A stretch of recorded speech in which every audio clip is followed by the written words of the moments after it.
restart. Kevin Harvick leading back Kenseth, Denny Hamlin, and Jeff Gordon.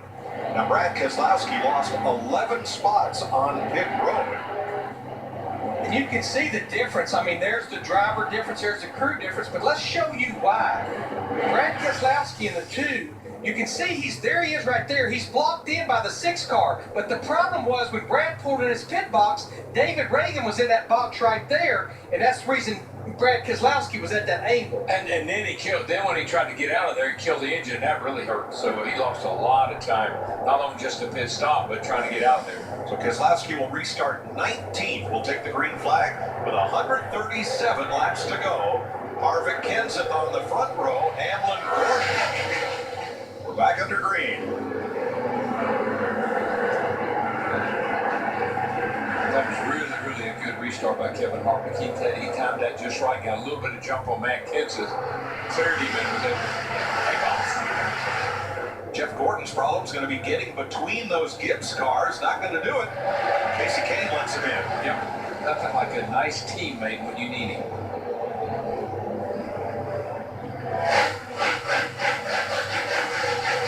Murray now on the outside fighting for 8th with Truex in the 78.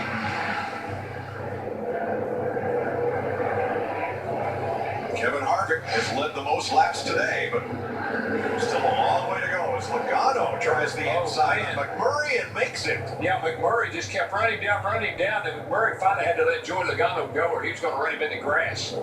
Danica Patrick under Boyer, a bold move right behind them, and around goes Menard right in front of Patrick. She swerves and misses him. Almirola and Biffle are not so lucky. What a heads-up job Danica Patrick and that 10 did. That was smooth, man.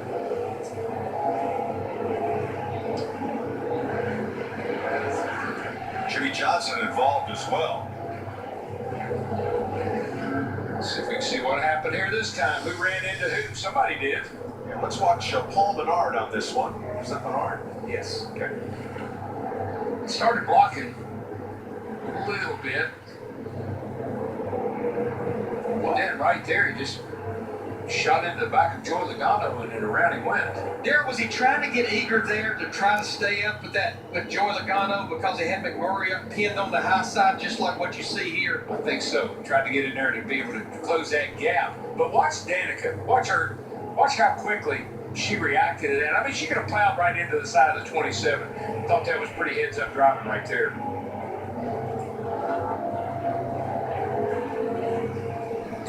That's right with Derek Almirola.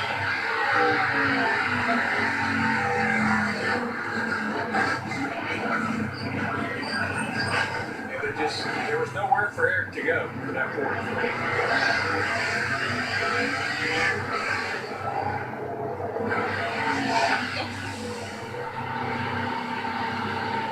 Well, that shakes things up quite a bit with 132 laps to go. Let's check with Chris and Michael for highlights. And Mike Harvick, the leader with the Hendrick cars, were heavy favorites coming in. 8-time winner here, Jimmy Johnson. Early problems. And out of the picture has not been a factor all day. Chase Elliott, his first run in Cup, a tough place to do it. 19th was the highest he got of the 25 car. Denny Hamlin, who was leader at one point, lost 20 spots. One of those tires that ran control that we talked about, costing him, and then one of the big breaks of the day. And this one, Dale Earnhardt Jr. had shifter problems out of the picture. Yeah, he was behind because of issues with the shifter, but this really put a kink in his day. And watch this, Trevor Bayne hard into Michael Annett. Annett jumps the curb. There's a spinning car ahead. Action everywhere. Regan Smith, who's in again for Kyle Larson, who's back in the hospital, and then moments ago, the most recent caution. Yeah, it looked like Menard just trying to carry too much speed to the center of the corner, spun right in front of Boyer and Danica. Almirola is not able to squeak by, so there's just going to be more and more action like this. This thing winds down, Chris.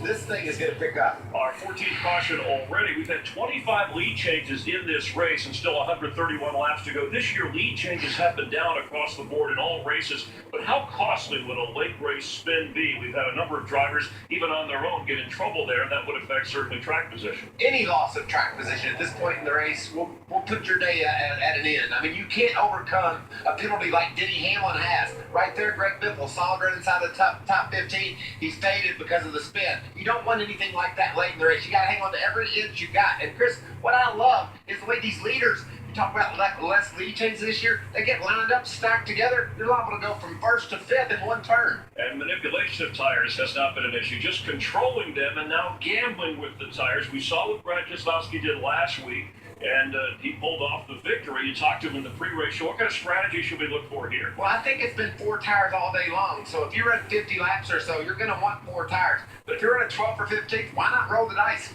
Go with 2 tires and try to gain that all-important track position. All right, let's head back upstairs. Darrell Waltrip, Larry McReynolds, and Mike Joy. Another reason to gamble on 2 tires might be you have a limited supply of tires. Some teams are at risk of running out. A lot of drivers left on the lead lap, and give a call to fellows like Cole Witt, Landon Castle, Chris Buescher, are all giving a good account, but a lot of lead lap cars. Yeah, but they're keeping their nose clean. These guys are beating and banging on each other, wrecking each other. These guys are back there kind of dodging all that, and so they are up in the top 20, 25. But one thing to remember about the tires here, they have no interliners. You can sling a tire around here easier than you can anywhere we go. So I think that's why we see them getting away. They're pretty easy just to roll away. And we still have a fourth of this race. I go back to what Andy Petrie was talking about. We're getting to the point now. We know you're going to be coming back to pit road more than likely. You cannot have a mistake now. You will throw this race away. Let's hear from some of the crew chiefs. Jamie? Well, Kevin Harvick has led the most laps today. Rodney, you guys said that you're good on fuel. How is the balance right now? The Budweiser Chevrolet's been good all day. Kevin's done a good job. We got a little tight that last run, so we freed it up just a little bit. So hopefully our changes help, and we keep hanging in there. Going for his third win, Matt. 121 laps to go. Alan Dustin, your car better on the long run or short run? It's fairly close. You know, we haven't run really a long run yet today. He seems to be cautious all the time. Our car's okay. It's really more back in the bottom lane or the top lane. So we'll see what we can do. 11 to 20 to 4, pretty good. I think we're close to the 20. I don't know about the 11 to 4. We can get a little bit better again. Getting ready to go green. The 11 and the 4 he talked about will have the first 2 positions in the inside lane. First Harvick and then Hamlin in the 11. Outside will be Hamlin's teammates.